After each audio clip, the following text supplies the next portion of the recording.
Hello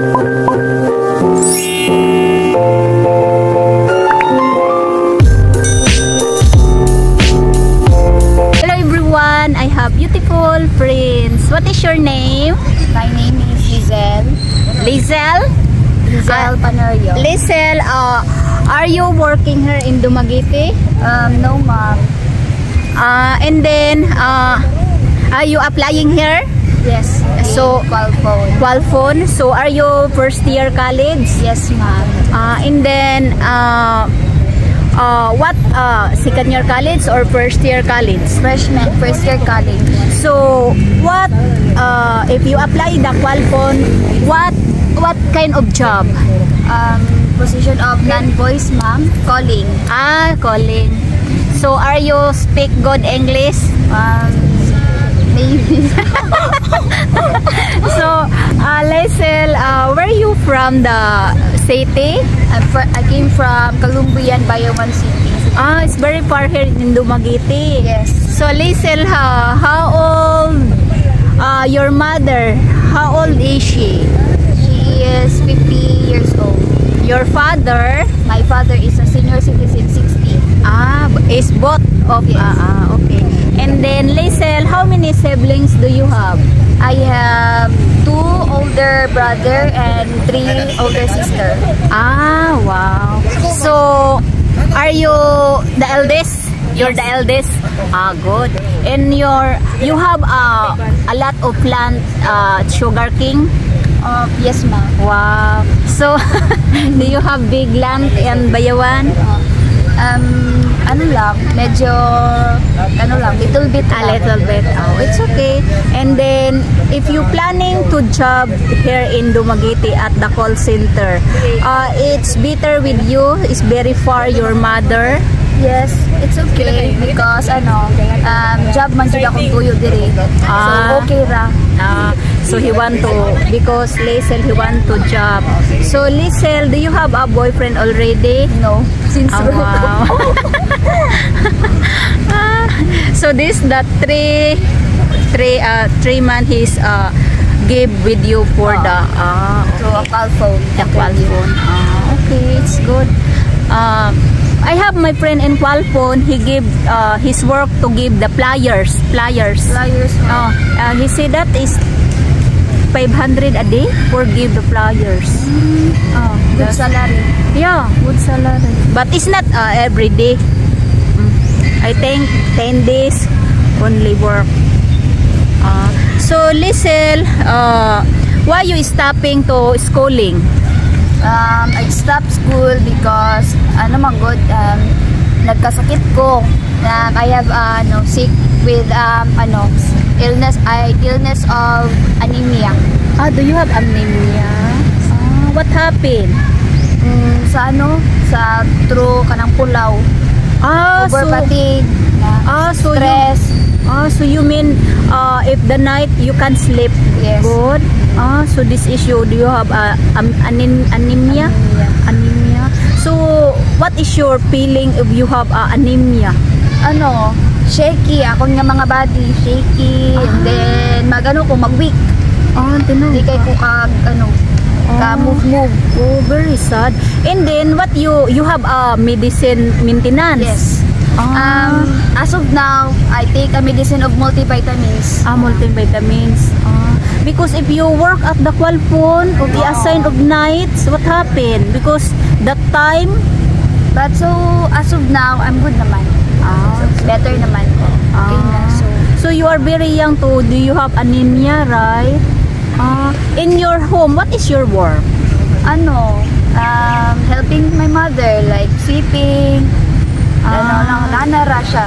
Basic sa enter sa sunod lang yun sa house sa houses. Yes. Your mother, do you have a store? No. My mother is a housekeeping and my father is a retired manager sa mga plywood. So your father is starting to pension? Yes. But your mother, because she is a senior citizen, they have a pension. So, and then my ate is siyang ka-supply sa mua.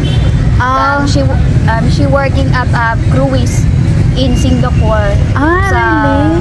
Paan. It's great. Sa barko. Sa barko your sister? Sister. So it's big salary. Yeah. It's okay lang. So how many years your sister at Singapore? Dili man, as in, dili siya totally nga kuan. Dili siya totally full gid sa isa ka 1 year. 8 months naman sila mudunggo na sila sa Manila, and then balik na pod sila. Murag renew ilang kuan. Renew by kontrata? Yes. It is because kuan ng rotation man. Singapore, Malaysia, Vietnam, Japan. Like a seaman, Yes. something like that? Your ate? He's working at the ship? Yes, Cruise. Cruise? At Costa Serena. Oh, wow, you're lucky. Your sister is not married. Yes, married na siya. Married na siya. But she can provide us. Si mama kay kuan naman, tigulang naman sila. So he's providing to help your mother. You're good, your ate. She is graduated at Mindanao. Mindanao? Before, because what is the course? Business Administration, major in tourism management. Okay, it's good. And then She is a working student. Then nakagraduate siya kay wala pay kuan si mama ato, wala pay financial gid nga makatabang sa akong ate because mahal man gud mapayas ka college. Oh yeah, that's true. It's very expensive to schooling to college. And then she decided na siya provide siya sarili, and then kamot siya para makakuan siya, then nakagraduate siya. Wow. So then after he's finished the contract, and then he's back here in the Philippines. Yes. Actually mauli siya dire sa November kay diri man siya magpasko sa among sa December. Kami tanan nga family relatives. Okay, mabalik na pud siya after pagkauman sa among sa Pasko, and then they go back to Mindanao to lahi na pud renew. Siya. Renew na pud siya sa Then another to going another country. Yes. Wow, it's nice job, right? But what is the name of the job like that? Like overseas? Seafarer. Seafarer. But he ship because the course is business Business Administration Tourism man siya. So related siya gyapon sa barko. Naman siya sa tourism. So tourism ibig sabihin motor mo all over the country. So now I know because I know the tourism only the plane. Plane. Wow. There are so many different of tourism. Really? Before tong wala pa siya ni apply sa barko, she can manage at hotel restaurant food. Information, something like that. Sa Mindanao, sa sikat na tourist spot. In Mindanao, what the name of the very famous the tourist spot? Sa Cagayan Valley. Dito. Sa Cagayan Valley. Because they have a Cagayan de Oro. Cagayan de Oro, dito mi. Taga dito man si Papa nako. So your father from Cagayan. Your mother from Bayawan. Yes. So how met your mother and in Manila? My Papa is working at company. Si Mama is sa Chinelas. The company of Chinelas. Si Papa sa plywood. So si Papa is right hand pa to siya sa manager aton, then si Mama nagkita sila sa basketballan. Nice story, right? Yes. And then he's married, and then your mother he decide to going to Bayawan to stay there. And then by the way, how many siblings do you have? 3?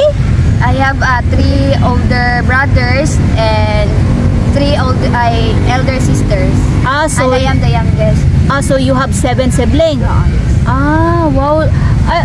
It's okay with you. You don't job, right? Because you are very young. Yes, but ako man kagustuhan, and I like to experience that's right. para makabalo po ko kung unsa pangitawon ang kwarta ba. Correct. Na dili kinahanglan sa akong parents, dili ko mga isa akong parents. Yeah. Nga na ako you like your own on job. Yes. How to get income.